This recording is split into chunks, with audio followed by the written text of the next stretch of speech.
Virginia Woolf escribía como quien abre una compuerta. Sus novelas no seguían las estructuras tradicionales. Eran un torrente de pensamientos, emociones y percepciones que se encadenaban sin detenerse.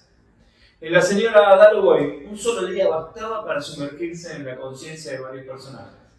En Las olas, 6 voces se entrelazaban en un flujo continuo que parecía no tener final. Desde afuera, esa producción innecesaria era prueba de genialidad y disciplina. Desde dentro, sin embargo, era también un peso insoportable. Woolf enfrentaba tormentas internas que la desgastaban hasta la extenuación, con crisis de fatiga mental que no se veían en la superficie, pero que la atravesaban en silencio. Y hay algo inquietante en esta paradoja, la brillantez que se construye a partir del desgaste, la obra que se asombra al mundo mientras el cuerpo y la mente que la producen se consumen poco a poco. Woolf dejó páginas que cambiaron la literatura, pero lo hizo al costo de convivir con un agotamiento invisible, un cansancio que no se medía en horas de trabajo ni en páginas escritas, sino en la fragilidad creciente de su alma. Una fatiga que no estaba en los músculos ni en los huesos, sino en la mente, en el interior de una conciencia que nunca dejaba de moverse. Ese mismo tipo de fatiga existe también en el deporte, aunque no siempre la podamos reconocer. En el entrenamiento solemos pensar en el cansancio físico, en las pulsaciones, en el lactato, en las reservas energéticas, en el tiempo de recuperación. Vemos todo lo que se puede contar, lo que se puede graficar, pero hay otro cansancio, más silencioso, que a menudo pasa desapercibido, que es la fatiga mental. Ese desgaste que aparece cuando el cuerpo todavía puede, pero la mente ya no quiere más. Cuando la voluntad tropieza antes que los músculos. Cuando el gesto técnico falla no por falla de fuerza, sino por saturación interior. Woolf lo vivió con la literatura, nosotros lo vivimos en el entrenamiento. Ella volcaba su tormenta en novelas que hoy son clásicos. Nosotros a veces las escondemos detrás de la repetición de series, detrás del esfuerzo constante, detrás del mito de que siempre hay que apretar más. Pero el resultado puede ser el mismo, un agotamiento invisible que erosiona día a día la capacidad de sostenernos. Virginia Woolf nació en 1882 en una familia de intelectuales londinenses. Desde joven mostró una sensibilidad extrema para percibir lo que otros pasaban por alto. Los matices de la voz, los cambios de luz en un cuarto, las pequeñas fluctuaciones del ánimo humano. Esa capacidad la convirtió en una escritora única, capaz de adentrarse en la conciencia de sus personajes y darle forma literaria al pensamiento íntimo. Fue pionera del monólogo interior, de esa escritura que no narra hechos externos, sino el modo en que la mente los vive desde adentro. Sus novelas no se leen como relatos lineales, sino como inmersiones en un océano de percepciones. Esa misma sensibilidad, sin embargo, fue también su fragilidad. A lo largo de su vida atravesó periodos de crisis nerviosas, depresiones y episodios que hoy reconoceríamos como cuadros de fatiga mental severa.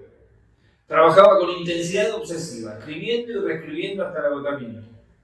Su productividad no era solo fruto de la disciplina, sino también de una mente que nunca descansaba, que seguía girando en la noche, que no encontraba refugio ni en el silencio ni en el ocio. Desde fuera, Woolf era la escritora brillante, la figura central del círculo de Bloomsbury, la que desafiaba los modos literarios y sociales de la época. Desde adentro, era una conciencia desgastada, siempre al borde del colapso.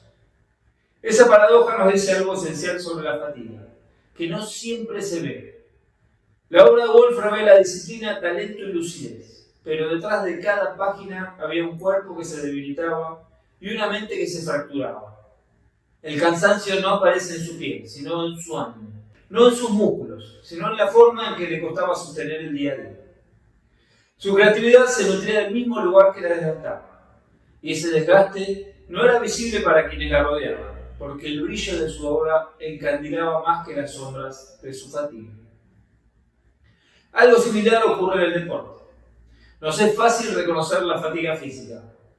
Podemos ver la respiración entrecortada, los brazos cargados, las piernas que tiemblan. Pero nos cuesta admitir la otra fatiga, la que no deja marcas en el cuerpo, pero erosiona desde adentro. Esa que se manifiesta en la falta de motivación, en la irritabilidad, en el desinterés por entrenar. Esa que, como en Woolf, no se mide en horas ni en watts, pero que puede decir más que la fuerza mínima. Y como en ella, el peligro es que cuanto más invisible sea, más poder tiene sobre nosotros. Cuando hablamos de cansancio en el deporte, lo primero que pensamos es en lo físico. Músculos doloridos, antebrazos hinchados, pulsaciones altas, respiración pesada. Es un cansancio visible, tangible, que puede medirse con lactato, con cronómetros o con sensores de potencia. Es el agotamiento que aceptamos, incluso el que celebramos, porque indica que entrenamos duro, que lo dejamos todo, que seguimos progresando. Pero hay otra fatiga, mucho más sutil, que no aparece en la planilla ni se puede monitorear con un pulsómetro. Es la fatiga mental, esa que no está en los músculos sino en la mente. La que se siente cuando el cuerpo todavía responde, pero la cabeza ya no quiere. Cuando el gesto técnico falla, no porque falle la fuerza, sino porque la atención se dispersa, porque la motivación se apaga, porque la mente ya no encuentra sentido. Un cansancio invisible que se acumula día tras día hasta volverse más pesado que cualquier lado. Virginia Woolf conocía bien esta forma de agotamiento. Escribía hasta la madrugada, incapaz de detener el flujo de pensamientos, y al día siguiente se levantaba exhausta. No era el cuerpo lo que se negaba, era la mente. Una mente saturada, incapaz de encontrar descanso aún en la quietud. Sus crisis no tenían que ver con la falta de energía física, sino con un exceso de tormenta interior. Ese mismo desgaste puede reconocerse en el deporte, cuando no disfrutamos ni siquiera de la escalada que antes nos apasionaba. Cuando entrenar se vuelve un peso aunque el cuerpo todavía tenga reservas. O cuando el muro deja de ser un espacio de juego para convertirse en una obligación. La fatiga mental se manifiesta de muchas maneras. En errores técnicos por falta de foco. En una concentración que se rompe con facilidad. En la dificultad para sostener rutinas que antes parecían naturales. A veces aparece como irritabilidad, como apatía, como un vacío de motivación que nos deja preguntarnos para qué entrenamos. Y lo más peligroso es que muchas veces la ignoramos, porque seguimos creyendo que lo único que importa es la fatiga muscular. Mientras el cuerpo pueda, decimos, hay que seguir. Pero no siempre es así, porque hay un límite invisible que cuando se cruza no se recupera con más descanso físico, sino con otra forma de cuidarlo. El burnout no es simplemente estar cansado, es llegar a un punto en que el cansancio ya no se resuelve con una noche de sueño o un día libre. Es un agotamiento mucho más profundo que erosiona la motivación, la atención y el deseo. En el deporte aparece cuando la exigencia constante supera la capacidad de recuperación no solo del cuerpo, sino también de la mente. Se entrena, se compite, se avanza en números, pero algo por dentro se apaga. Virginia Woolf vivió en esa frontera. Su disciplina para escribir era férrea, casi militar, pero esa misma constancia la llevaba a la extenuación. No podía soltar el trabajo, porque sentía que cada silencio era una amenaza. No podía soltar el trabajo, porque sentía que cada silencio era una amenaza, que si dejaba de escribir, aunque fuera por un día, perdería la voz. El precio de esa autoexigencia era la fatiga mental crónica, un desgaste que no se veía en su entorno inmediato, pero que ella sentía como insoportable. Su creatividad se convertía en tormenta, brillante hacia afuera, devastadora hacia adentro. En el deporte ocurre algo similar cuando el entrenamiento deja de ser un espacio de crecimiento y se convierte en una obligación perpetua. El cuerpo puede seguir cumpliendo, pero la mente empieza a resistirse. El burnout se manifiesta en pequeños detalles, errores técnicos inexplicables, irritación frente a las consignas sencillas, falta de disfrute incluso en logros que antes emocionaban. No se trata de que el cuerpo no pueda más, se trata de que el sentido se diluye. La energía física se puede recuperar con descanso, pero el vacío de motivación necesita algo distinto, volver a conectar con el porqué. Lo más complejo del burnout es que no siempre se reconoce a tiempo. Desde fuera el deportista parece igual, entrena, se presenta, compite. Desde dentro, sin embargo, ya no está. Es la misma paradoja de Woolf. La producción puede mantenerse, incluso crecer, pero cada entrega deja un costo invisible, un vacío que se profundiza. La exigencia de seguir, de sostener el ritmo, de nunca frenar, solo la agrava. Y lo que empezó como pasión se transforma en peso. El límite no se marca en el músculo fatigado ni en la piel desgastada, sino en el brillo que se apaga en los ojos. Cuando la escalada deja de ser deseo y se convierte en trámite, cuando ya no queda juego ni curiosidad, cuando cada sesión es un expediente a completar, el burnout ya está presente. Y lo más difícil no es reconocerlo, es atreverse a detenerse. Si reconocemos que la fatiga mental existe, el siguiente paso es aceptar que también necesita entrenamiento. No basta con dormir más horas o con acumular días de descanso físico si la mente sigue saturada, rumiando, atrapada en bucles de exigencia. La recuperación emocional no es un lujo extra, es parte del proceso adaptativo, tanto como la supercompensación muscular. Y sin embargo, rara vez la planificamos. Virginia Woolf encontró refugio en la escritura, pero también fue víctima de esa misma actividad. Su escape era, al mismo tiempo, su tormenta. Esa paradoja nos enseña que no se trata solo de hacer una pausa, sino de encontrar modos de descanso que realmente regeneren. No cualquier desconexión cumple esa función. Mirar una pantalla durante horas o llenar el silencio con ruido no es un descanso, es una anestesia.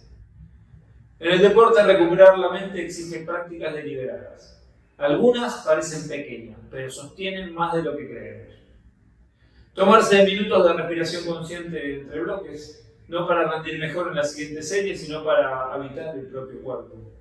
Conversar sobre lo que pesa, no solo sobre lo que se entrena, rompiendo la idea de que un deportista debe callar su malestar para mostrarse fuerte. Variar el entorno, entrenar en un lugar distinto, cambiar el ritmo. Todo gesto que rompa la repetición automática ayuda a refrescar la motivación y a darle aire a la mente. Otra forma es introducir pausas que no se midan por eficiencia. No todo tiene que servir a la mejora directa. Un día de juego, un día de exploración libre en el muro, una jornada donde la única consigna sea probar sin registrar. Ese tipo de descanso que activa algo que solemos olvidar. El placer como fuente de energía renovadora. La motivación no se fabrica solo con objetivos, también con experiencias que reconecten con el porqué inicial. Entrenar la recuperación emocional implica, sobre todo, reconocer que el rendimiento invisible existe, que la mente también acumula fatiga y que ignorarla no la hace desaparecer.